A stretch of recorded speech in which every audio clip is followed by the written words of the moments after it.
我认为我们在救灾的过程里面只有80分了。的确，我们救援的机制是需要到调整的时候了。任何一个灾难，我们事后来检讨。还有一个，我在现场待了24天，我所体会的。的确，我们救援的机制是需要到调整的时候了。台湾是一个面临天然极端气候威胁下的非常频繁的一个地点，我们每一年都遭受到很多的台风，也很遭受到地震，甚至于还有疫情，像非洲猪瘟啊，或者 COVID 啊，这些都是灾害的一部分。那我们政府在灾害的救援机制，行政院只有一个灾防办，地方政府没有。我们这次的灾害给我一个非常好的一个启示，就是我们的灾防的机制应该要采取一条边的，从行政院一直到地方政府一条边来从事防灾的工作。防灾的工作是非常复杂的，中央是不是可以再调整一个非常好的一个机制，专责的一个机制，统筹所有全国的救灾的工作，让所有的救灾工作归于统一的一个指挥跟一个统一的准备。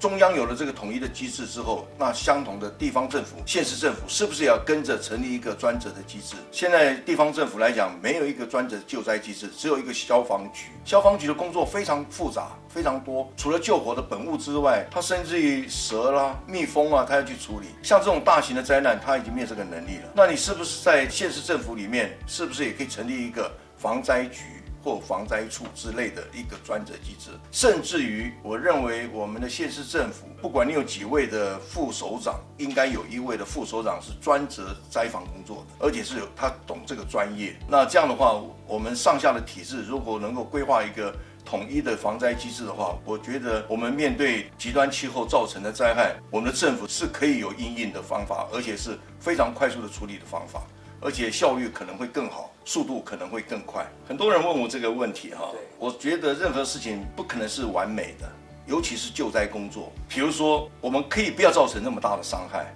但是我们造成了。如果我们的防灾的阶段我们做得好，我们的离灾、我们的避灾做得好，我们就不会有那么多的伤亡。我们的救援的工作如果能够事权统一，我们的速度可以更快。我这次的救灾本来人家说是2-3个月的工作期程，我在20天就把它解决。那是我个人的一个所谓的我专业跟指挥跟统一调度，不是每一个人都可以做得到像这样的一个阶段一个程度的，他要靠机制来做，他一定要靠额后的机制来做，那这些都是不足的。第3个阶段就复原重建阶段，我们的复原重建阶段是不是也应该要有一个专责的机构来做处理？那像这些都是不足的地方，所以我自认为给自己打80分，不是我个人能力只有80分，而是说我整体看全面的一个救灾的一个状态。我认为我们在救灾的过程里面只有80分了，我们还有20分可以做更精进的地方，就是我刚刚所讲的，在防灾阶段你要怎么做，在救援阶段你要怎么做，在复原重建阶段你要怎么快速的处理。这3个阶段都是我们灾防里面